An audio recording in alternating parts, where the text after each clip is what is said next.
we got the sleeping gear out and your shelter, that's your first animalistic requirement. The second one for me is water, right? You need potable water. Now, most the backcountry water you're going to come across is probably perfectly fine to drink. But if you've ever had beaver fever, and I've had it once in my life, you don't want it. Imagine your worst case of of the runs in the middle of nowhere and you can't stay hydrated. It's not fun, so you don't want that. So I use Hygiene bottles. Other people use a whole bunch of different water systems. Time will tell you what works. I like Hygiene bottles. It just works for me, so this is what I rock.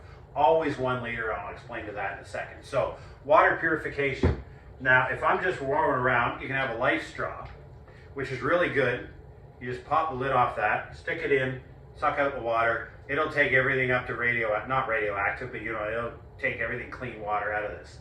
It's very, you can't process water for cooking with this, obviously. So what I do is, I'm a tablet guy, so I use aqua tabs. Very simple. Each one of these tabs purifies 1 liter. Keep your system simple. You drop it in, 30 minutes later, it's good to go. So I like to use the 1 liter system, right? As a backup, the other options are your Aquamira drops. Basically, these are a step up. They're better quality. They kill Cryptosporidium that the aqua tabs won't. What these do is you combine a couple of drops in a caplet, they sit 5 minutes, and then you put it in there, and then shake it around, and it's good to go. So that's another option. Some people, and in some of my water kit here, I have Sawyer Squeeze, which can be basically, this is the same as your life straw. You put a bottle on it, anything you push through, it's a reverse osmosis filter, and it takes absolutely everything out, and your water's perfectly fine. You just have the patience for it, and I don't have the patience sometimes. So that's why I go with that option of the tablets. Works for me. The point is, you need a way to purify water. You can go buy a Canoe pump. They work really, really well. Anything like that, that's a pump or a Sawyer Squeeze, it's a reverse osmosis. It pushes water through really finite membranes that take out everything out, and your Giardia, your Cryptosporidium, your COVID-19, and everything else gets filtered from your water. So purified water is very important. Now, I've made the mistake on canoe trips of not taking enough water. So I will always rock 2 of these, because if one's waiting 30 minutes, if you had one and you drank it all, you filled it up from lake water, you put a tablet in, you got to wait 30 minutes. Now, if you're paddling, high energy paddling, especially when I do solo canoe trips, that's not enough. I need more water than that, and you start to become dehydrated, or you increase your risk profile by taking water that's not necessarily good for you. So 2 of these, 2 liters per person is perfectly fine. You're on a canoe trip. You're camping next to lake water. You're good to go. You don't need to carry 5 or 8 liters of water or a jerry can. You just need to have a system. I like 1 liter systems because the aqua tabs that I buy are built for 1 liter. I'm not a complex guy. It works out. So your third animalistic requirement is food. Now, each individual person is going to be different. Food is a system. And what you learn about food is that the type of food you want to bring is married to the type of fuel and the way you intend to cook it. So most of us would call them hard rations, but they're actually really good. Some form of dehydrated camping meals. Now, these things are not cheap, but over time, every time I go to Cabela's, whatever, I grab a couple. Over time, I've got like 75 of them in my closet. They're great. They're about 600 to 800 calories. You try to get a proper number of calories to your day. Now, some people will become voracious eaters in the backcountry. Some people like me, I actually eat a lot less than I normally do in the backcountry. So I rock instant oatmeal in the morning. It's oatmeal or no meal, as Jim Baird would say.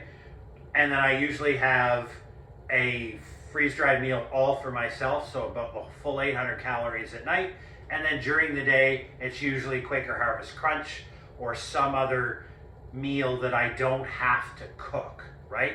So because I use that kind of systems, the stove that I use principally is a jet boil. Now, this is just any size. There's so many different sizes of jet boil. Basically, this one is the right size for me because it's the one I have. So basically, it boils enough in here for me to do the two most important things: make my morning coffee and make my breakfast. I don't want to be waiting for either, so this boils enough for that. You just hook a fuel canister to the bottom of it. Bob's your uncle. Sometimes when I'm going lightweight, I'll use a solo stove. The solo stove here, this thing is invincible. This is what you refer to as a twig stove. So its fuel is the wood you find in the bush. So basically, it's this little stove that you create a little fire in. You put your cup on top. It takes longer to boil, but you have unlimited fuel around you, and it can't break, the gas can't leak, and there are no moving parts to stop functioning. So you know what I mean? It's pretty rock solid. So you can do it different ways. A lot of times I like to use the solo stove because I have patience in the backcountry. You know, even in the morning for my coffee, if I make a fire, it helps me with my fire building skills, etc. But let me tell you, there's nothing better than rocking one of these first thing in the morning, get your cup of joe on the go, and get, you know, make your synapse start firing and everything start working. Bob's your uncle. So just remember that whatever type of food, like when I'm not going lightweight, I will bring steaks, potatoes, carrots, onions. I will bring pasta, I'll bring KD sometimes, etc., etc. So I'll bring a lot of robust different foods, a knife, a cutting board. And so from that perspective, I'm going to want to do a little bit more than boil water. So I'm going to use bigger pans and probably cook by a fire. Or use a different, I have a big fuel, Coleman liquid fuel stove that I use for that purposes. But really most of the time, I rock this. If I'm going all out and bringing all the Gucci gear, then I'll take all the awesome food, all the fresh stuff, load the pack down with the cans of beer, and we'll be good to go. So food in the backcountry also has another consideration.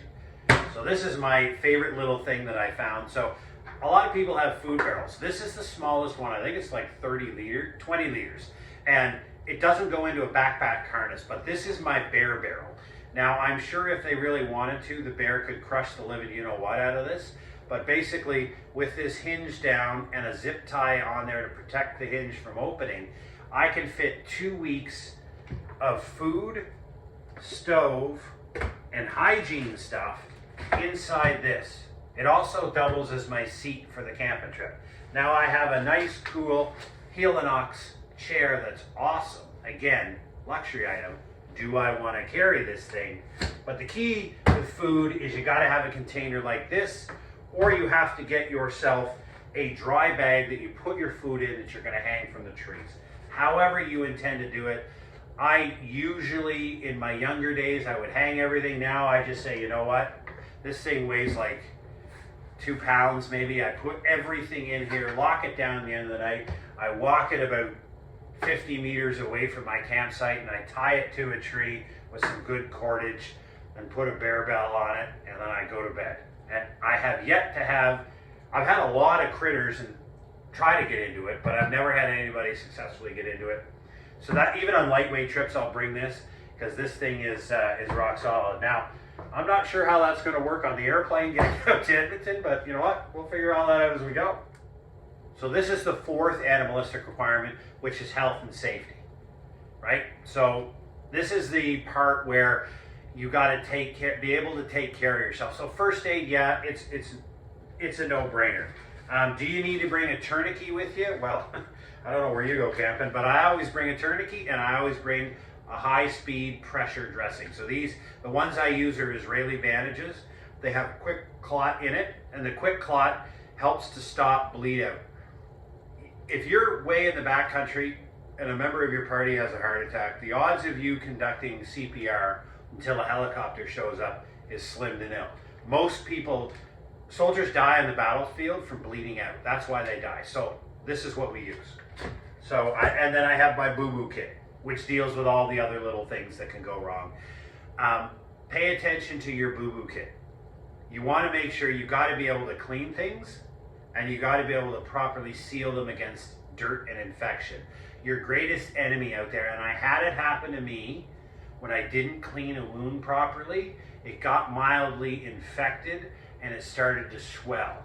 And when that happens on your hands, which is usually what you nick in the bush, and you get an infection and your hand starts to swell, and you're on a canoe trip, and you got to be doing this, and you got to be doing this, you know what I mean? Like, you got to take care of it. So make sure that you have a proper first aid kit. And if you don't have first aid skills, make sure you take a couple. You can learn everything you want on YouTube, right? So just make sure that you can close cuts, you clean it up. Alcohol swabs are perfect. Hydrogen peroxide is great, but it's a liquid in the field, and liquids drain and they spill, and that causes problems. So make sure you have a boo-boo kit. Another one is to make sure you have moleskin. You're not probably going to need a lot of that on your footwear, but on your feet, because of long portages, maybe, you never know. But it's basically about a boo-boo kit, a significant trauma kit if you want to bring one of those along, and that takes care of things that may go wrong. I always bring ibuprofen, I always bring acetaminophen, I always bring Benadryl. Benadryl is huge in the field, especially if you're a bug-infested environment and you get a lot of bites and they itch. Benadryl is a godsend. 2 pills every 4 hours. The whole time you're out there, you might be a little drowsy, but it's exceptional. And the other one to always bring is an anti-diarrheal, right? Let's be serious. If you get a bout of diarrhea while you're in the backcountry, it's brutal, totally brutal. You want to have anti-diarrheal. I just have a couple of them as a quick dose to deal with that, not a problem. So you don't need a lot of medication, need a bit. Now, this is a subject where I differ from a lot of backcountry folks. Hygiene, okay?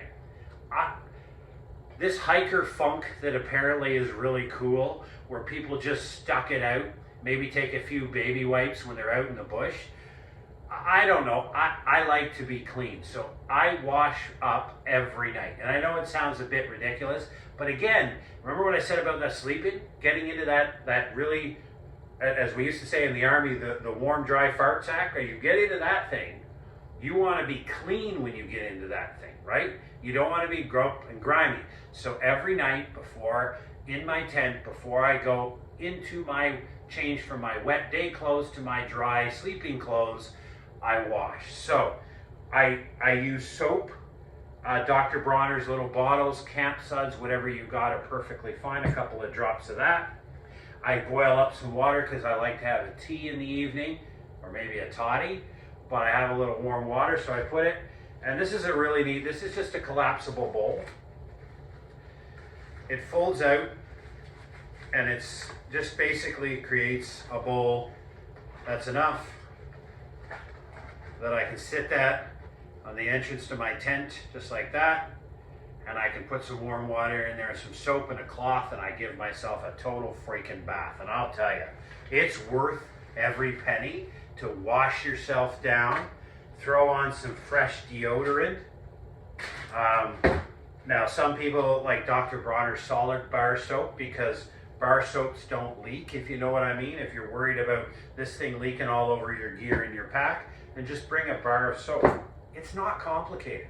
A little lotion is always really good as well, because if you've had really cracked hands during the day, like, self-care is really, really important. Put yourself to bed in a clean, dry situation.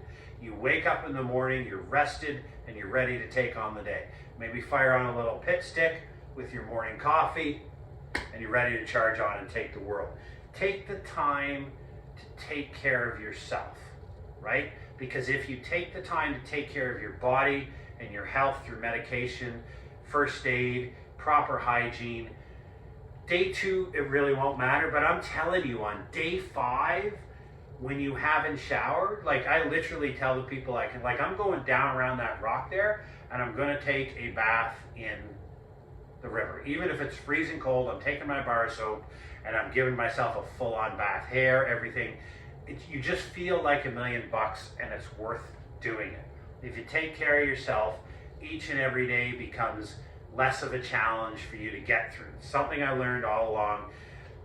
You know, this, I'm not going to open it up, but this is my Diddy kit, my personal hygiene kit. It's huge.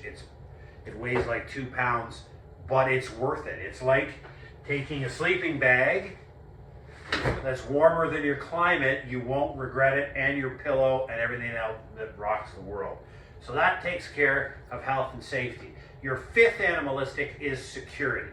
Security is mostly due to critters entering your campsite because you have not taken the time to secure your food properly, or you've eaten food in your tent. Don't be dumb and eat food in your tent. Your food is always eaten. Generally, most of us do it by the campfire, and then the food is put away. My hygiene kit, because it smells anything that has a scent to it, goes in your food, and it's either hung in the tree or over by with your food barrel in a secure location away from you. You bring nothing into your tent that could encourage a critter to come into your tent.